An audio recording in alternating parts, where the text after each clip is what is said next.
တစ်ဖက်မှာမိခင်ကြီးကမိဘအပေါ်တာဝန်မကျေတဲ့သားဖြစ်ချပြနေပေမယ့်ဘာမှမတုံ့ပြန်ပဲတီလေးတွေနဲ့ပျော်ရွှင်နေတဲ့ပိုင်းတကုံ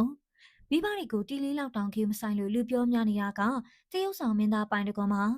အခုဆိုရင်မိခင်ကြီးကပိုင်းတကုံတယောက်မိမရှိပြီးမိဘပေါ်မှာပြောင်းလဲသွားတဲ့ပုံစံတွေကိုရှင်ဖွင့်ပေးမယ်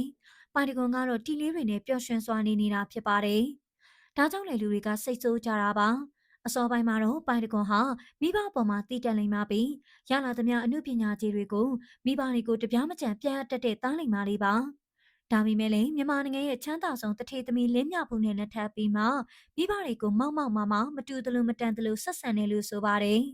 အထူးသဖြင့်ပိုင်တကွန်ယူထားတဲ့ဇနီးတဲ့ဟာမင်္ဂလာပွဲမှာကလေးကပိုင်တကွန်တို့မိဘတွေကိုအစင်တန်းခွဲခြားတယ်လို့ဆိုတာပါဒီကိစ္စနဲ့ပတ်သက်လို့ comment တွေမှာတော့ပိုင်တကွန်ဇနီးတဲ့ဟာမြန်မာနိုင်ငံမှာချမ်းသာဆုံးတထေသမီးဖြစ်တာကြောင့်မင်္ဂလာပွဲမှာကလေးကသူတို့ဘက်ကဆွေမျိုးအတိုင်းဝိုင်းနေအမှုပညာရှင်တွေကိုခမ်းမတွေမှာထိုင်ခိုင်းပြီးအပြင်မှာတော့ပိုင်တကွန်မိဘတွေဆွေမျိုးတွေကိုထိုင်ခိုင်းနေလို့ဆိုပါတယ်